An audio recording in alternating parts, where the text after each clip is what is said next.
A world-class destination for gaming, leisure, and entertainment, Las Vegas is no stranger to opulence and fortune. But as fiction and folklore have taught us over the centuries, personal wealth without personal health means very little.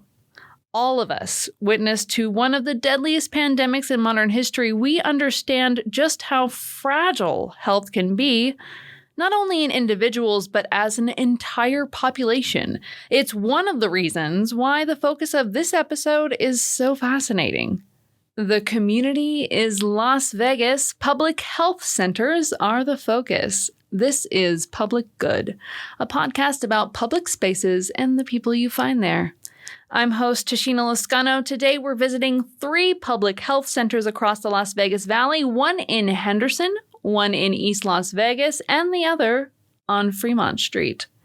We'll speak with the people who step into these locations and discover what brings them. We'll also sit down with the man at the head of the entire Southern Nevada Health District, Dr. Legan, for a look at what it's like to operate one of the largest local public health organizations in the United States. Oh, and I hope you're okay with needles because I'm about to get my shots up to date. So we are at the Fremont Public Health Center. Yes, that Fremont on Fremont Street. It's between Eastern and Sahara on Fremont. It's a relatively new building, looks rather large, and parking lots, I would say like 30% full, not super full. Going through the main entrance here with some automatic doors. I have an appointment for an immunization. Check 1 to 5. Okay, thank you so much. Hi, morning. My name's Tashina. I had an appointment. I wanted to get an immunization this morning. Our paperwork is all completed, so we are just waiting now for them to call us back. There's just one family here in the lobby and another walking in now. Yep. You would like a flu shot, is that right? Yes. Okay, I got a flu shot for you. Yeah, this is my first time at the Southern Nevada Health District Public Health Center. Normally I go to the pharmacies and There you go. How was that? I didn't even feel it though. Well, that's the thing, you see. You get a shot. Let me get your card ready right here. There you go. Thank you. You're very welcome. Tell all your friends. Come to the health department. Got it. Can you tell us a little bit about why you're here at the Southern Nevada Health District here today? I'm just here because it's a requirement for my job to get a food handler's card. Have you been to this location before? No, ma'am, I have not. Why did you decide to come to the Public Health Center? I believe this is the only option for this. And it's unfortunate because they don't even let you schedule like a day out. I had to get up at 5 o'clock this morning just to get on the computer to make an appointment. It's kind of inconvenient because you can't really plan your schedule around it, and you kind of got to block out your whole day because you don't know what appointments are going to be available the morning that you log in. So it is pretty inconvenient. It is what it is. You know, you got to get your stuff done so you can get your job and go to work and make money. So how long have you been here this morning?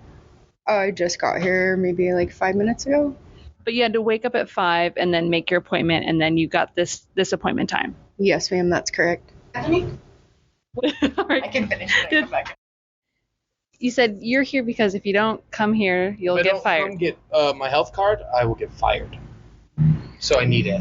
I don't want to be here. I want to sleep. Have you been here before? Yeah, twice. To this location here on Fremont or to a different public health center? There's 2 different spots. This is my first time being here, second time being at the facility. What do you think about the facility? It's pretty calm. They give you pretty good directions when they're in there, and they give you a good rundown of it. It's not bad. It's hospitality. It's nice. What do you think about the staff? They're nice. They're calm. They tell us how we're supposed to be doing things. Well, last time I went, there was a lot of people that needed help, and the lady didn't show any. She just kept helping anybody that needed it. I don't know. She wasn't mad about helping people. How did you make your appointment here today? Online. How did that go? Smooth. I just did it, and then like 2 minutes after, they're like, all right, you have your schedule, and then just come in. Did it cost anything? No. It will cost, if it's your first time coming in, test is free, and then if you pass, it's $20 to get your, because you need to pay to get your card, because you get it right then and there. You need to pay for it. It's $20. But then you come back, it's not free. We have to pay $5 to retake the test. I'm retaking it. To help you answer. So Stephanie just got out, done from doing her health card. How did it go in there? great. I studied last night. So did you pass? Yes, I got a 90. That's great. No, right? Killing it. Whoop, whoop. So you're going to take that back to your employer and Yes, ma'am. And then just give them my card because I'm working like in a culinary setting. So that's why they said I had to have it. great. We'll wish you the best of luck. Thank you again. Thank you. Good luck with your podcast. I'm surprised that there are not more folks over inside the clinic of the Fremont Public Health Center. It was clean, the staff was courteous, it was fast, but there was really only one family there in the waiting room and then myself. Maybe it's just a day. Whereas on the other side of the building, there's a line of folks waiting to get their health card. The whole time I've been here, there's been a line there into the health card area. So definitely that area is busy, and it sounds like a lot of folks are there because they've been directed by their employer to go to this location. But over in the clinic, definitely room for more patients. Definitely faster than what I've seen at my local pharmacy, definitely faster than what you would see at a doctor's office. So that was my experience there today inside the Fremont Public Health Center.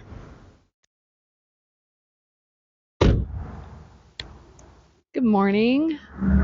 The sun just popped over the mountains about 7 minutes ago. We're on the south part of Henderson in the Las Vegas Valley, outside of the Henderson Public Health Center. Half the building is getting some of those morning sunshine rays. The other half is still a little bit dark. It's the immunization clinic on the outside of one of the exterior facing doors, and food handler safety training cards on two other exterior doors. We're headed for the immunization clinic this morning. Hi, good morning. My name's Tashina. I think I have an immunization appointment. Do you have the new COVID? We do. Just got some shipped in yesterday. Yeah, let's do that. Okay. I just need your insurance card, your picture ID.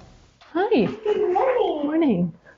Number 3, please. Number 3. Give me a good deep breath, Mama. Oh, drink lots of water today, my dear, okay? Move your arm around a lot. All right, can you tell me your name? Mirella. What brought you to the public health center today? Where I just took my exam. How'd it go? Oh, it's easy. It's easy. Yeah, it's easy. Yeah, that's it. How was the staff? How were the Oh, facilities? they're all nice. It's very convenient, and I'm in a hurry. Okay, we're leaving. Pretty quiet morning here at the Henderson Public Health Center. I think I saw 3 groups of people go into the immunization clinic door and 3 groups of people go into the food handler safety cards door. Obviously, a lot of them are going into work. There's no line, so folks are pretty much in a hurry. They want to get in and out. I was able to catch one person on an interview, but that's about all for now. We are walking toward the East Las Vegas Public Health Center. It is surrounded by a gray fence, tall gray fence with these big gates, walking through the gates and into the parking lot. See a family walking out, a mother with 2 small toddlers. There's stripes of color down the sides of the building, blue, orange, red, and yellow. Under the brightly colored awning, there is the entrance to the East Las Vegas Public Health Center. I can see folks standing in line. I can see folks in the waiting room. It's got a QR code to register for an appointment for an immunization. What did you think about your experience at the Public Health Center today? Very good. Would you mind telling me a little bit in general about what you came for, an immunization, a health card? Immunization. If you hadn't gotten your immunization here at the Public Health Center, where would you have gone? Pharmacy. Why did you decide to come to the Public Health Center instead? Cost. Because often it's free. Yes. Right. It's free. Otherwise, you go to the pharmacy and then you have to pay a lot more. Excellent. Well, do you think you'll be back? Yes. Next year. This is Public Good. I'm Tashina Lascano. It's no small thing ensuring public health in the entertainment capital of the world. For one thing, there's around 40 million visitors coming through each year from across the globe. That produces a number of health risks. And there's over 2 million year-round residents also of diverse heritage and makeup. For example, the Southern Nevada Health District maintains its food handler safety training book in 29 different languages. Most of the people I approached for interviews at the public health centers were not native English speakers. The corner pharmacy is incredibly convenient and accessible for a lot of people because it's right by the grocery store, or they can pull in on the way to work. But throw in language barriers or economic barriers, and the increased access brought on by proximity doesn't matter if communication or full retail payment is impossible. Accessibility means different things for different people. The public health centers have to address that disparity if they want to be successful in ensuring community health and safety. We can't exclude a part of our community from care and expect the whole to remain healthy. Over the past few years, the Las Vegas Valley has been hit by a couple rounds of grasshopper invasions. Grasshoppers in the street, on the sidewalk, congregating around streetlights. There's always one lonely grasshopper that decides to follow me around. He wants to hop in the back of my car with me or crash through the front door. Really, he sees any open door as an invitation to come hang out. I tried to scoot one out with my broom, and I've never seen a grasshopper so insulted. He was flying mad all over the place in an angry rage. That's like illness and disease, settling over the entire town overnight, and given any opportunity, it's going to settle in and make itself right at home. No one is spared the buggy circus. We look, and it's all around us. Today we're at the main facility of the Southern Nevada Health District. It's northwest of the Las Vegas Strip. It's different than the public health centers and offers a longer list of services, including primary care, sexual health, and family planning. We're here to speak with Dr. Ligon, the district health officer. Dr. Ligon, thank you so much for your openness to speak with us about public health centers operated by the Southern Nevada Health District. We visited Fremont, Henderson, and East Las Vegas health centers and observed and participated as a normal guest and as a patient, but are looking forward to this conversation with you as top officer of the organization since 2021 and also serving as acting director as far back as 2020. So what are some of the similarities shared by the different public health centers operated by SNHD? Our main health center is located at the Capitol Boulevard, and this is the site where we offer the most services. We have other centers like the Fremont Street Center, which is the second largest one. And then we offer services at other smaller locations like Bonanza in Las Vegas or Henderson. Also, we offer limited services at Mesquite and also Laughlin. What are some of the most common services that we see across all of the health centers? I saw a lot about the health cards, immunizations, anything else? Well, yes, immunization and the health cards are probably the largest demand that we have in this community, but also our clinical services are in high demand, whether it is through our sexually transmitted infections, where we offer prevention and management of diseases. Also, we have services for Ryan White, specialized HIV/AIDS care.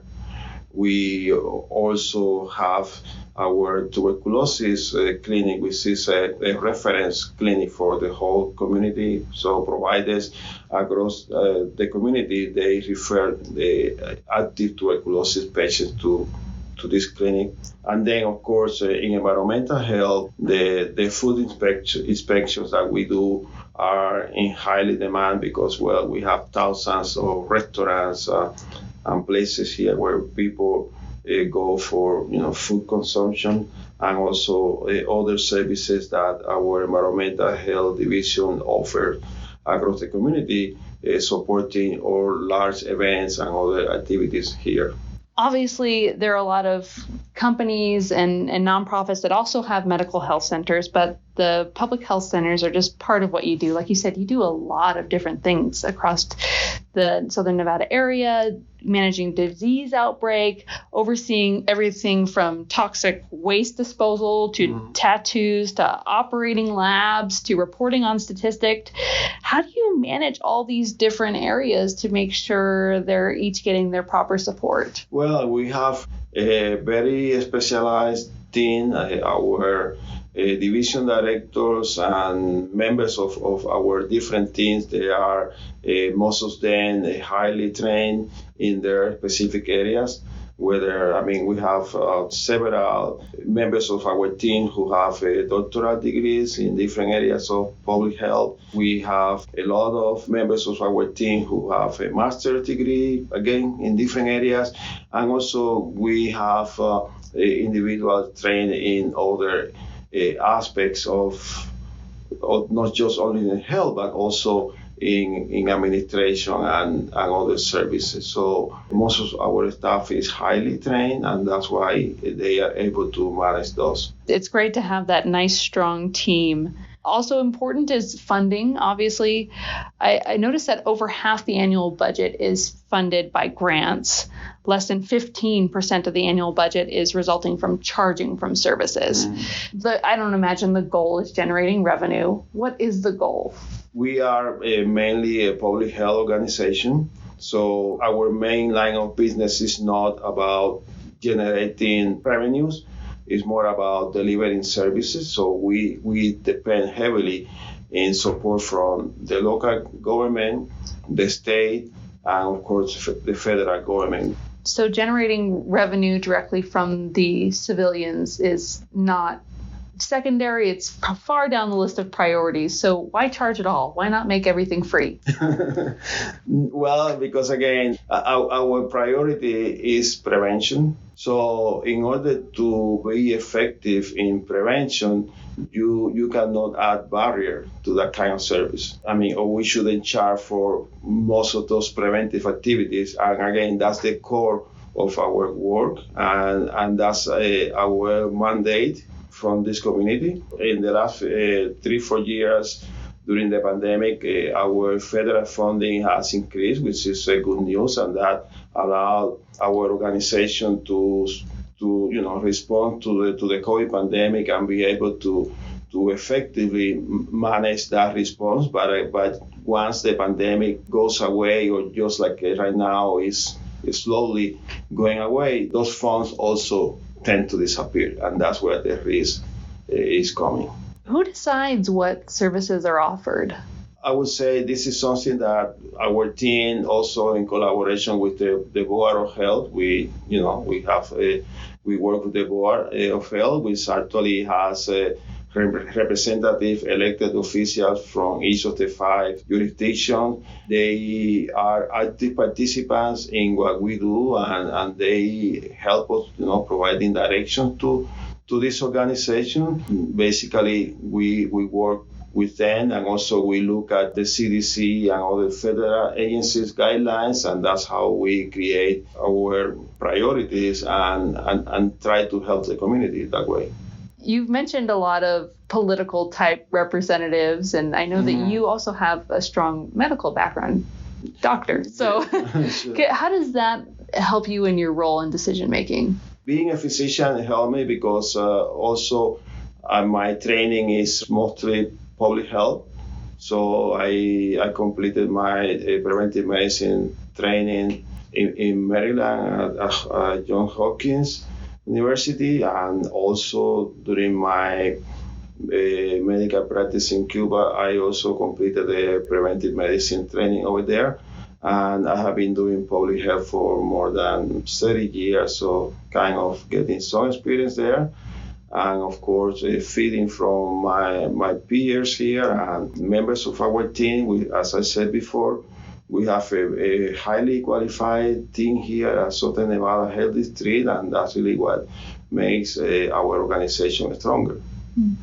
Is there a certain cadence at which you and your team evaluate what services are offered to see if changes are required? Well, there is a strategic plan of the organization. This is something that is done or reviewed every 3 to 5 years.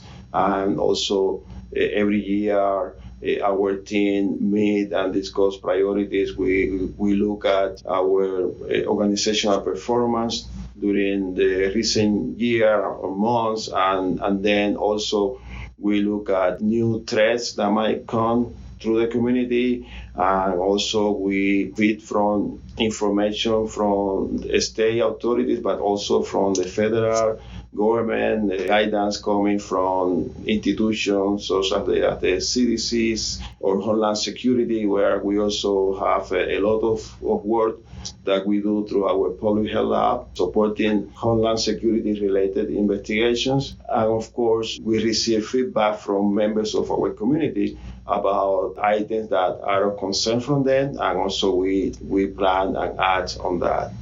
So that is different sources to get there. Then who is involved in the ultimate decision making? Day-to-day decision making, our division directors, they have that responsibility because, again, they are highly trained in the area of work, so they have the mandate and the ability to make those decisions. Are there any new services you envision for the future? We want to strengthen the ability, the capacity of our public health lab. That was an area that was quickly identified as, I would say, almost a liability at the beginning of the pandemic. So we want to strengthen our public health lab. We recently created a congenital syphilis prevention program because the relatively large number of newborns here in Clark County in recent years that have been diagnosed with congenital syphilis, and this is just as a result of the syphilis epidemic that we are suffering right now in this community. So we created a team to address that, and we are also planning to even strengthen further that team so we can reach across the community, and not just for those mothers, but also to do a lot of education in our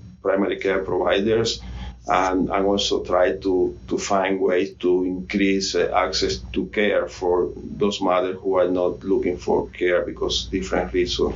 We also have a team that is dedicated to addressing disparities of health equity, and they are doing a lot of work with different minorities within our community, and also trying to help with identifying resources, helping people navigate the different systems of where to receive those resources, and also trying for people in the community to learn more about the health district and services that we can provide for them. And that's another area that is one of our main priorities at this moment, is make sure that the community knows about the services that we are able to provide to them. Why are health centers important for the public good? Well, they are very important because the focus of the health centers is not about creating revenues, it's not about profits. The focus is about prevention